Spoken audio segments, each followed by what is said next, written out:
membentuk Komisi Anti Korupsi Nasional. Nah, seperti apa perkembangan dari atau memang sebelumnya belum ada lembaga yang khusus fokus untuk membahas atau mengatur soal anti korupsi ini, Bang Nuim? Oh, kalau untuk tingkat negara bagian, semua negara bagian sudah mempunyai. Mhm. Jadi misalnya beberapa waktu yang lalu Komisi Anti Korupsi lah, kita sebutkan semacam KPK lah, Mhm, Komisi mhm. Anti Korupsi Australia, di negara bagian New South Wales itu menyidangkan perkara kepala pemerintahan negara bagian New South Wales itu secara umum, jadi secara terbuka. Akhirnya terpaksa mengundurkan diri. Jadi untuk negara bagian sudah ada. Cuma Mhm. pemerintah atau Partai Liberal dengan koalisinya Partai Nasional memang menjanjikan akan membentuk sebuah komisi anti korupsi semacam KPK, tetapi Mhm. tidak dilaksanakan.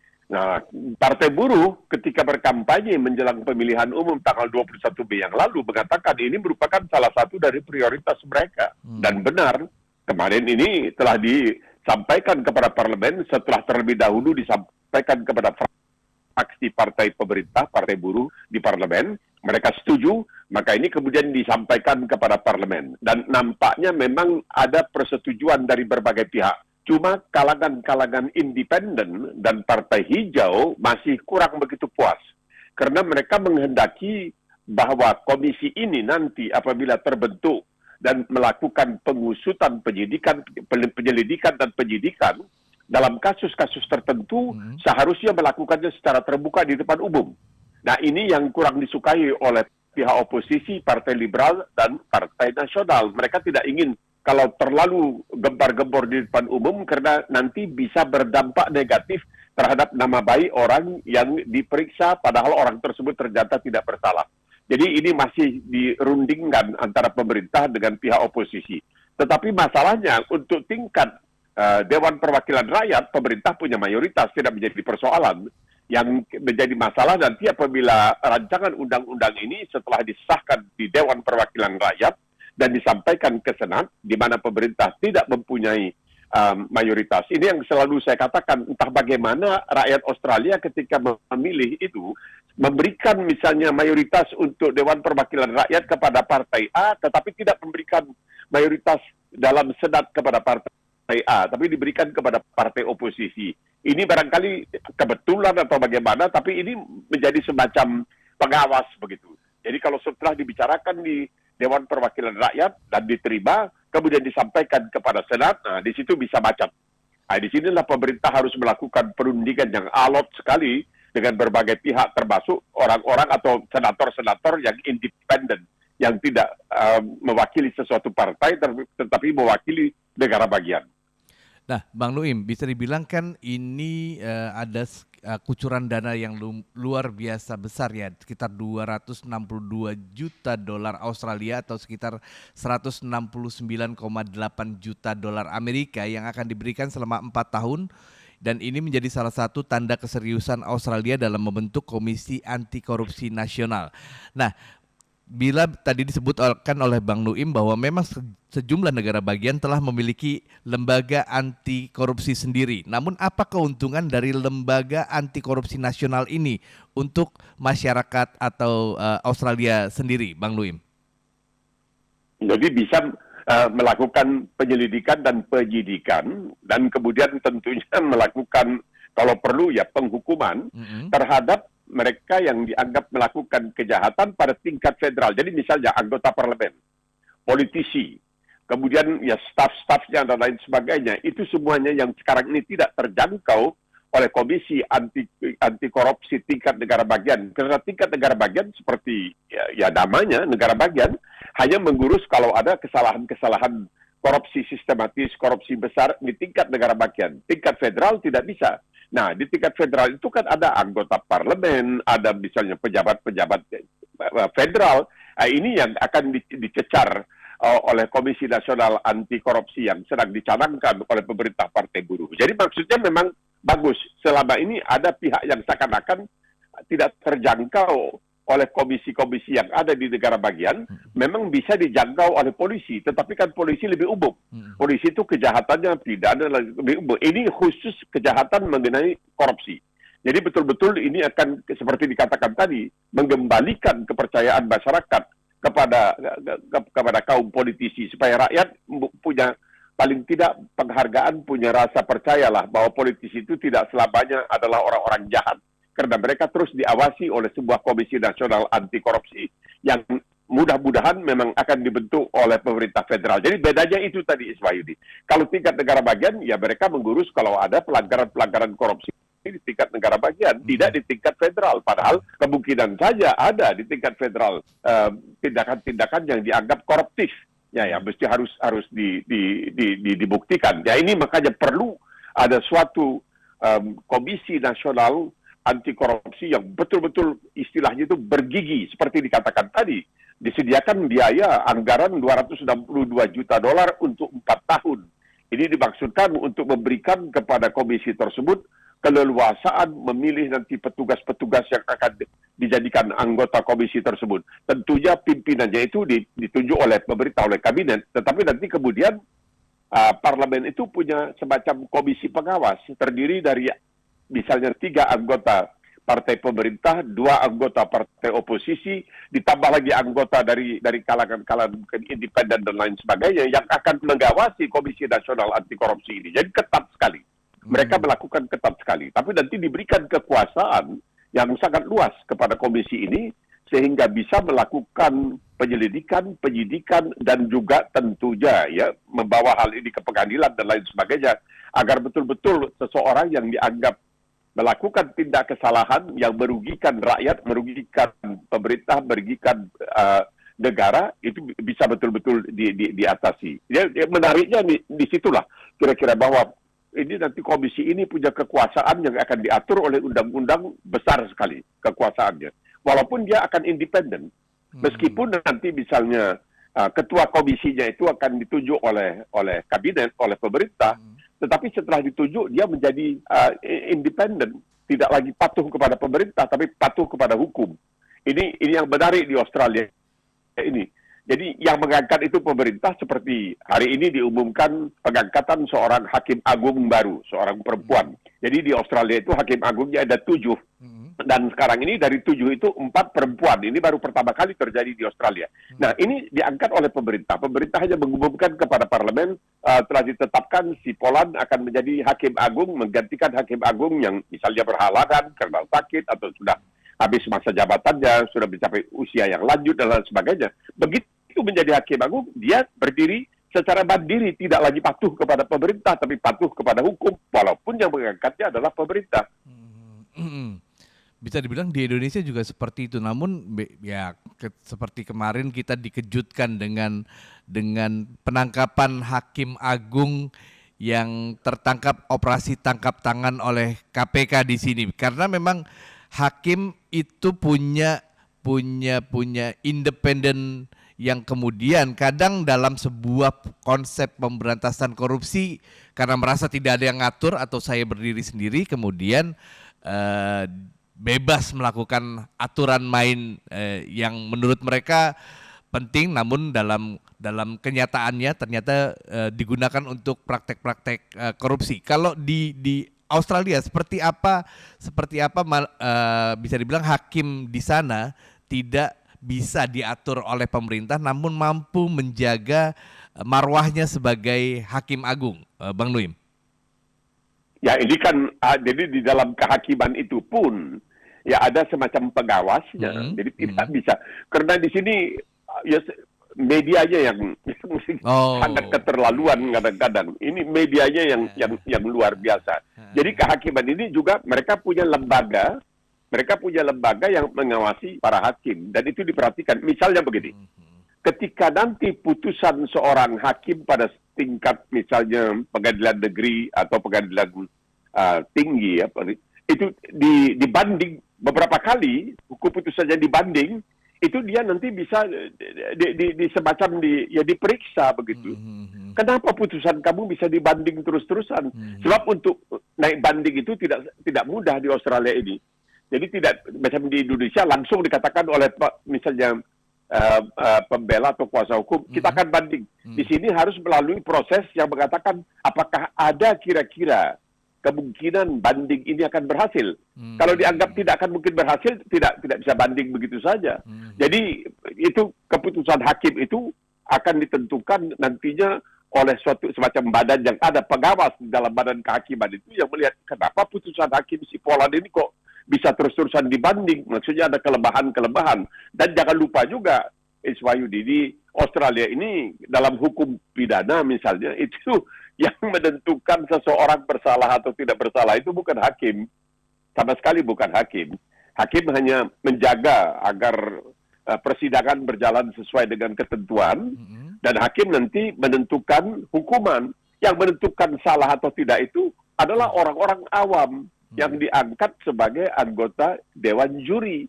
Orang yang sama sekali buta hukum, yang tidak tahu tentang hukum apapun, belum pernah belajar hukum dan lain sebagainya, diangkat menjadi anggota Dewan Juri, dan merekalah nanti, 12 orang biasanya, merekalah nanti yang menentukan apakah seorang terdakwa bersalah atau tidak setelah mendengarkan tuduhan dari pihak jaksa dan pembelaan dari pihak kuasa hukum. Mereka ini nanti yang akan berunding, dan mereka ini ketat sekali. Mereka dijaga sedemikian rupa sehingga tidak terpengaruh. Misalnya ketika sidang sedang berjalan, selama beberapa waktu, mereka tidak terpengaruh oleh pemberitaan-pemberitaan di luar dan lain sebagainya. Itu sangat dijaga. Nah, nanti mereka berunding. Setelah mendengarkan semuanya, oke, selesai. Pihak jaksa menyampaikan kesimpulannya, pihak kuasa hukum menyampaikan kesimpulannya, mereka berunding, orang-orang awam. Orang-orang awam. Kenapa? Karena ini akan mencerminkan rasa keadilan masyarakat. Jadi bukan kitab undang-undang, tetapi orang-orang awam yang mencerminkan rasa keadilan mereka setelah mendengarkan tuduhan jaksa, mendengarkan pembelaan kuasa hukum, mereka berunding, lalu memutuskan, nanti ditanya oleh pengadilan bagaimana keputusannya, bersalah atau tidak bersalah. Nah, yang menentukan itu adalah orang-orang awam ini. Hakim hanya nanti tinggal menjatuhkan hukuman. Jadi agak berbeda dengan sistem kontinental yang kita gunakan di Indonesia. Sedangkan sistem juri ini lebih bersifat sistem Westminster istilahnya, sistem dari Inggris, Kanada, Selandia Baru, Amerika itu. Nah, dulu di Singapura juga ada sistem juri, dan di Malaysia, tapi sekarang barangkali tidak lagi. Jadi berbeda sekali dengan di Indonesia. Banyak orang yang mengatakan, lah bagaimana sih orang biasa, orang awam yang buta hukum kok bisa menjadi penentu bersalah atau tidaknya seorang terdakwa? Tapi itulah dia. Setelah dia mendengarkan semua ini, orang awam ini mengambil kesimpulan sesuai dengan rasa keadilannya. Jadi bukan kitab undang-undang, tapi rasa keadilan masyarakat itu tercermin dari para orang awam yang ditugaskan oleh pemerintah dengan dibayar tentunya menjadi anggota Dewan Juri. Jadi berbeda dengan di Indonesia. Nah, nanti dalam hal kasus misalnya terbentuknya nanti Komisi Nasional Anti Korupsi tingkat federal atau tingkat nasional ini, kalau ada perkara pidana yang kemudian disampaikan ke pengadilan, itu bisa juga nanti kalau dia sistem pidana itu mungkin juga akan pakai sistem juri juga. Nah, ini menarik karena di Indonesia ada sinyal sepertinya dari Menteri Menko Polhukam Mahfud MD yang mensinyalkan akan melakukan reformasi hukum terkait pasca ditangkapnya Hakim Agung yang kemarin sekitar pekan ini terjaring dari operasi tangkap tangan KPK yang diduga menerima suap dari mereka yang berperkara. Bang Nuim, kita mengutip dari laman Sekretariat Kabinet Republik Indonesia yang mengatakan bahwa Presiden Joko Widodo menegaskan perlu adanya reformasi di sektor hukum Indonesia yang disampaikan Presiden pasca menanggapi penetapan Hakim Agung Sudrajat Dimyati sebagai tersangka dalam kasus suap pengurusan perkara di Mahkamah Agung. Dan Presiden juga sudah memerintahkan kepada Menteri Politik Hukum dan Keamanan atau Menko Polhukam Mahfud MD terkait hal tersebut. Dan ini juga diungkapkan oleh Presiden Joko Widodo menanggapi kasus korupsi yang menjerat Gubernur Papua Lukas NMB. Presiden menyampaikan bahwa semua orang harus sama di mata hukum. Nah, Bang Nuim, bisa dibilang apa yang akan dilakukan Indonesia dan bisa dibilang juga sistem hukum yang dilakukan atau diterapkan di Australia itu memang berbeda. Namun mungkin Bang Nuim bisa sedikit urun rembuk. Seperti apa seharusnya proses atau sistem hukum yang bisa dibilang ideal untuk bisa diadopsi oleh Indonesia yang saat ini diterapkan oleh Australia, Bang Nuim? Apa yang terjadi dengan Hakim Agung Dimyati ya, Mm-mm. yaitu namanya ya, yang tertangkap SB, tangan ya betul. itu tidak bisa dibayangkan terjadi di Australia, karena saya ingat ada seorang hakim agung Australia, ya, dia kebetulan gay ya, tapi itu tidak menjadi persoalan. Ya, betul. Dan dia itu pernah membuat suatu makalah, dan saya baca, saya geleng kepala. Kesimpulannya, dia tidak bisa membayangkan bahwa di Australia ini ada hakim yang korup. Titik. Tidak bisa dia membayangkan, karena jabatan hakim itu begitu berprestis, begitu bermartabat, begitu marwahnya tingginya luar biasa, sehingga rasanya tidak mungkin seorang hakim bersedia untuk mengorbankan jabatannya itu demi apapun, kecuali barangkali mereka akan berusaha untuk mendapatkan gelar dari pemerintah atau dari Ratu Elizabeth, ya gelar macam-macam gelar Satya Lancana dan lain sebagainya. Jadi hal di Australia ini memang berbeda sekali. Kita melihat apa yang dikatakan oleh Mahfud MD. Saya goyang kepala waktu mendengarkan Mahfud MD itu mengatakan bahwa orang yang berperkara itu tidak perlu mencari seorang kuasa hukum yang pinter, tapi seorang kuasa hukum yang punya koneksi. Itu tidak bisa dibayangkan terjadi di Australia ini. Pernah ada suatu kasus di Australia ini, ketika hakim membuat keputusan yang nampaknya pemerintah tidak begitu setuju. Dua orang menteri pemerintah itu membuat pernyataan yang dalam tanda kutip mencela putusan hakim itu. Langsung dipanggil oleh kehakiman untuk mempertanggungjawabkan pernyataannya itu. Nah, mereka langsung minta maaf dan lain sebagainya. Jadi ini menunjukkan bahwa keputusan pengadilan itu hanya bisa dianulir oleh keputusan pengadilan berikutnya, tidak oleh ucapan-ucapan seorang menteri, tidak dengan kasak kusuk seorang kuasa hukum atau seperti yang terjadi dengan, ya kita tahu sebelum kasus Dimyati ini juga Mahkamah Agung juga punya masalah kan dengan salah seorang pejabat di sana yang banyak mengatur segala macam perkara. Bukan tidak ada hakim agung yang hebat, ada di Indonesia. Al-Kostar itu salah satu di antaranya yang baru meninggal. Betul. Bahkan ketika dia meninggal juga ada orang yang mengatakan bahwa mungkin padahal dia sudah pensiun waktu dia meninggal itu. Dan saya ingat salah seorang kenalan saya yang cukup baik, yaitu Bismar Siregar. Yep. Ini juga orang yang dianggap sebagai luar biasa jujurnya. Begitu jujur sebagai hakim agung, sehingga waktu itu dikatakan oleh sementara orang kepada saya tidak bisa buktikan, dia saking jujurnya tidak begitu disukai. Karena ya, dia tidak begitu disukai. Saya pernah bertanya kepada dia, apakah gaji 5 juta rupiah waktu itu memadai? Oh, dia katakan cukup, tapi bagi orang 50 juta juga tidak cukup. Bagi saya, alhamdulillah itu cukup. Jadi kita memang harus melakukan barangkali banyak koreksi ya. Adanya komisi judicial di Indonesia, tapi apakah komisi ini punya gigi yang cukup kuat ya, cukup tajam untuk menjadi pengawas? Karena kalau kita melihat misalnya kasus Verdi Sambo, ada itu keterangan dari berbagai pihak itu yang selalu menimbulkan malahan mereka yang harusnya menjadi pengawas, tapi seakan-akan mereka itu terbawa hanyut oleh apa yang dikatakan oleh salah satu pihak yang berperkara dalam kasus itu. Nah, ini yang sulit, dan media di sini yang ya dalam tanda kutip bisa dikatakan kejamnya sangat luar biasa, itu kan tidak akan beri ampun dalam hal-hal seperti itu. Jadi kalau ada menteri yang berani misalnya campur tangan, itu bisa nanti berhadapan dengan pengadilan. Misalnya pernah ada kasus yang menyangkut terdakwa dari Indonesia, yaitu seorang awak perahu yang menyeludupkan pencari suaka. Itu ditangkap dan kemudian dikatakan bahwa dia sudah dewasa, bukan di bawah umur. Tapi hakim itu begitu bersikeras mengatakan harus dilakukan, harus ada hukum untuk memastikan bahwa seseorang yang diadili, yang dibawa ke depan pengadilan, yang saya harus adili, haruslah orang yang sudah mencapai usia dewasa. Dan pemerintah membuat perubahan untuk memastikan bahwa terdakwa yang sudah dewasa baru bisa dibawa ke pengadilan dewasa. Yang di bawah usia dewasa Itu di pengadilan orang di bawah usia dewasa.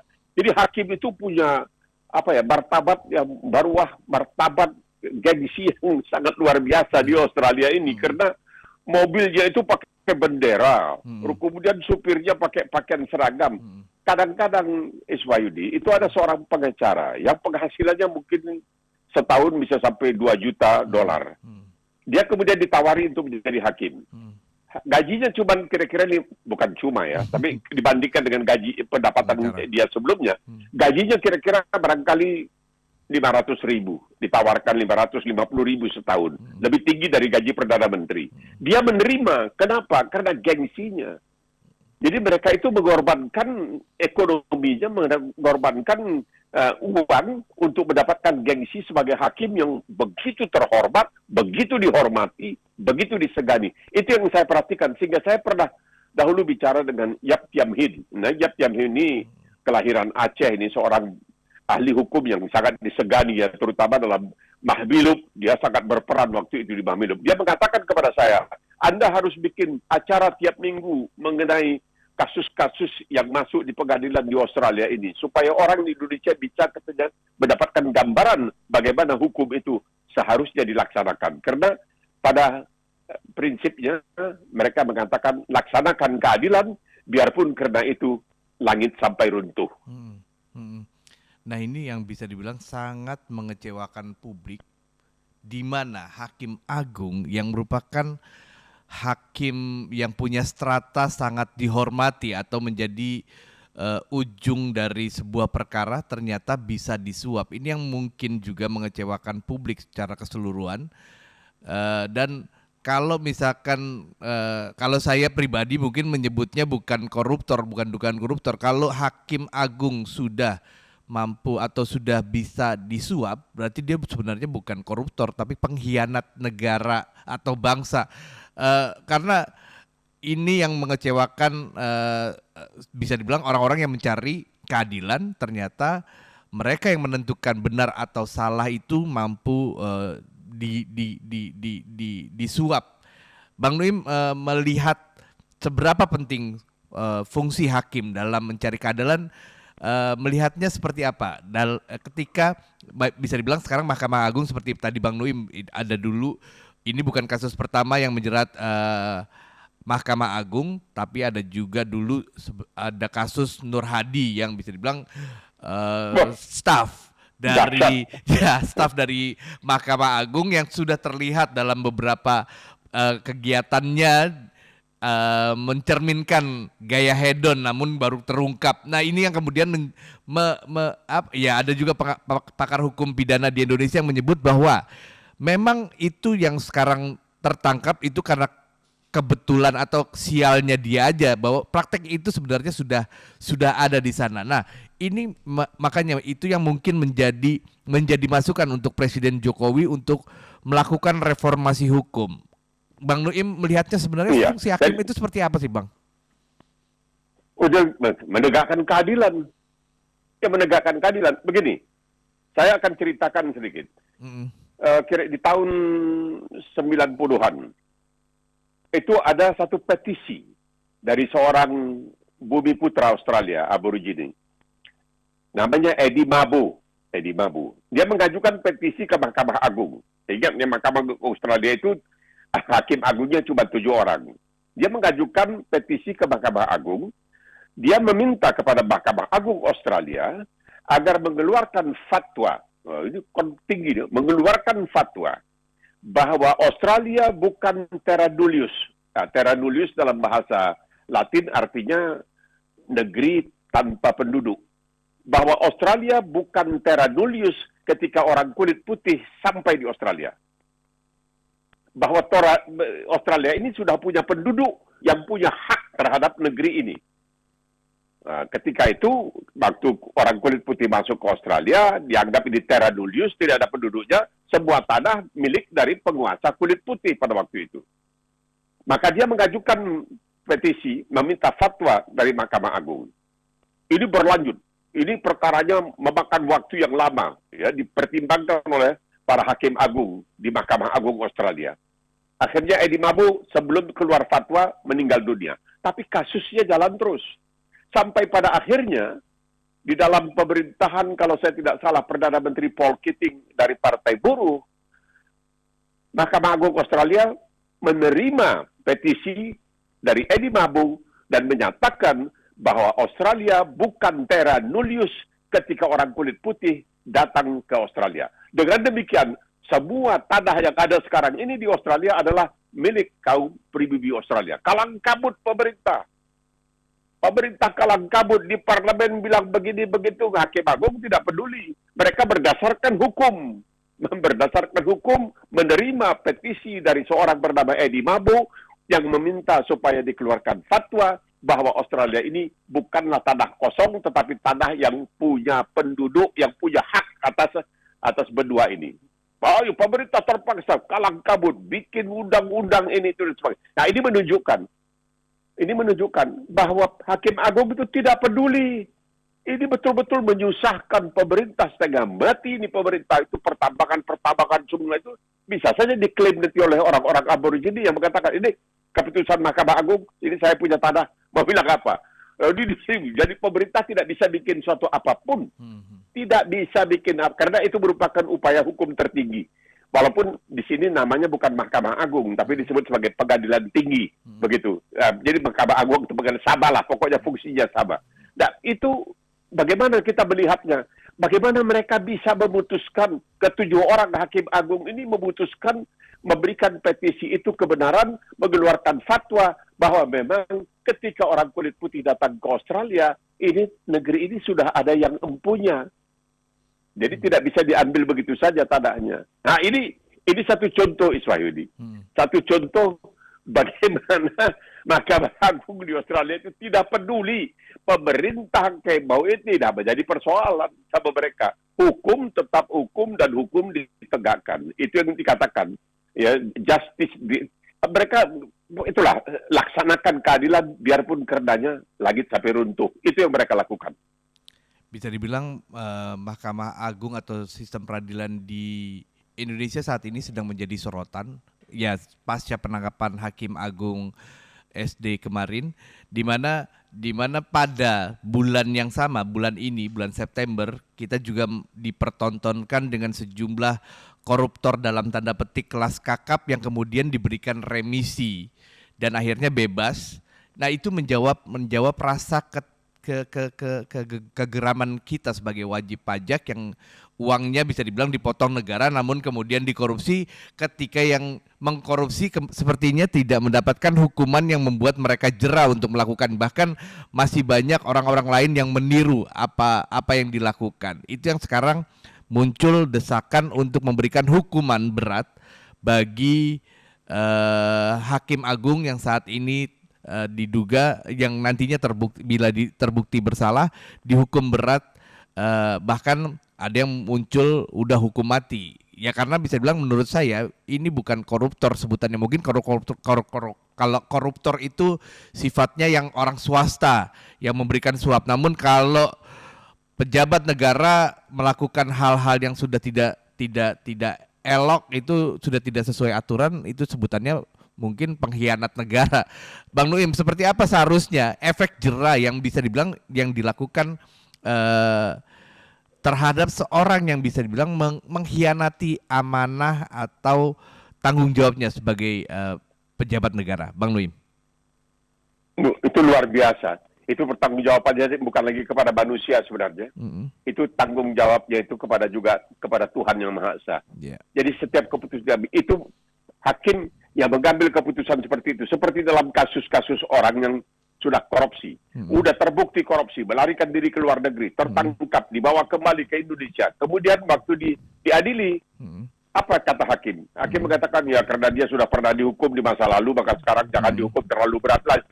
Salah dong. Orang yang dihukum masa lalu itu tapi dia tidak jera, harus dihukum lebih berat lagi. Kan begitu. Logika hukumnya kan begitu. Yeah. Bahwa dia sudah dihukum karena melakukan kesalahan, tetapi dia tidak jera, mengulangi kesalahan itu. Harusnya dihukum lebih berat, bukan lebih ringan. Betul. Nah, kemudian seperti ya orang membandingkan, kenapa misalnya sekarang ini istri dari Verdi Sambo Putri Cendrawati tidak Bella. dikurung, tidak ditahan karena dia punya anak umur 1,5 tahun. Sedangkan di Aceh itu ada seorang perempuan baru melahirkan kembar 3, 5 hari setelah melahirkan dia dan anak-anaknya dimasukkan ke dalam tahanan. Ini tidak bisa. Perbedaan-perbedaan seperti ini tidak bisa diterima dalam hukum. Karena hukum itu tidak memandang apakah seseorang itu punya jabatan tinggi atau rendah. Bahkan yang jabatan tinggi itu ketika melakukan tindakan pidana harus dihukum lebih berat karena pertama, dia mengetahui hukum, dia menyadari tentang hukum. Kedua, karena jabatannya itu disalahgunakan. Itu seperti yang Iswahyudi katakan, bukan lagi koruptor, tapi pengkhianat. Nah, di mana-mana pun itu pengkhianat itu biasanya hukuman mati itu di mana-mana. Jadi ini yang menjadi pegangan kita, supaya rakyat itu punya kepercayaan. Belakangan ini muncul misalnya saya lihat ada seorang nenek umur 93 tahun karena bangun gubuk katanya tidak ada IMB, izin mendirikan bangunan ditangkap dan lain sebagainya. Ini yang membuat kita kemudian agak sedih karena hukum itu tidak ditegakkan. Padahal seperti dikatakan tadi, hukum harus dilaksanakan biarpun karenanya langit sampai runtuh. Ini tidak bisa main-main hukum ini. Saya membaca ada sebuah tulisan mengenai di zaman lalu di Baghdad ini, di zaman khilafah di Baghdad itu dikatakan Baghdad ada orang-orang yang ketika dia mengetahui dia akan diangkat sebagai hakim, dia bersedia menusuk matanya dengan jarum supaya rusak karena seorang hakim itu waktu itu harus dalam tanda kutip sempurna jiwa raga, begitulah kira-kira. Jangan ada cacat. Dia sengaja menusuk matanya sampai buta di sebelah mata supaya dia tidak diangkat menjadi hakim karena mengetahui sangat berat jabatan sebagai hakim dan tidak bisa pilih kasih karena hukum harus ditegakkan. Apapun alasan tidak bisa diterima. Hukum wajib ditegakkan. Ini yang menjadi masalah. Kita membaca ketika kasus Verdi Sambo. Ada seorang jenderal polisi ketika datang ke rumah Verdi Sambo mengendarai mobil Lexus yang harganya 3,3 miliar rupiah di pasar. Waduh, orang kan bertanya, ini bagaimana kok dia bisa punya mobil semahal itu? Ini hal-hal yang membuat rakyat kemudian bertanya, kenapa kalau saya itu seakan-akan hukum itu tumpul ke atas tapi tajam ke bawah. Ini yang dikatakan oleh Robo Syafi'i waktu dia menyampaikan doa dalam rangka 17 Agustus di DPR. Kenapa dia bisa tajam ke bawah tapi tumpul ke atas? Ini yang harus diubah kembali. Ini harus diubah karena yang di atas itu harus lebih tajam daripada yang di bawah karena mereka yang memberikan semacam percontohan, macam panutan. Itu makanya mereka harus lebih ditegasi, lebih berat hukumannya kalau mereka melakukan kesalahan. Ya, kalau saya juga sepakat dengan apa yang kita harapkan. Tadi Bang Duin juga sebutkan bahwa orang yang di atas ketika melakukan kesalahan, dia harusnya mendapatkan hukuman yang berat dan lebih berat dari orang yang tidak atau orang awam yang sebenarnya tidak terlalu paham hukum dan bukan bagian dari proses hukum itu sendiri. Kita berharap proses atau reformasi hukum yang akan dilakukan Presiden Joko Widodo ini akan juga menjawab keresahan atau kepercayaan publik terhadap penegak hukum yang saat ini kayaknya masih dibayang-bayangi ketidakpercayaan dari masyarakat. Bang Nuim mungkin ada saran, Bang? Ya, itulah. Jadi seperti yang dikatakan oleh Mahfud MD itu, kalau itu memang benar, ini diperlukan suatu perombakan yang sangat luar biasa. Ini pembedahan, saya pikir ini pembedahan yang sangat-sangat mesti dilakukan, mendesak dan harus dilakukan dengan sesegera mungkin, dengan setegas mungkin. Tidak ada lagi boleh dikatakan kita ya karena ini tidak ada pertimbangan. Hukum harus ditegakkan, biarpun karenanya langit sampai runtuh. Betul. Siap. Terima kasih Bang Nuim atas masukannya dan kita berharap apa yang disampaikan oleh Bang Nuim menjadi masukan juga untuk pemerintah saat ini atau untuk kita seperti apa seharusnya hukum ditegakkan oleh aparat penegak hukum. Bang Nuim terima kasih atas waktunya. Sampai bertemu kembali nanti Bang di hari Selasa minggu depan. Assalamualaikum warahmatullahi wabarakatuh. Terima kasih.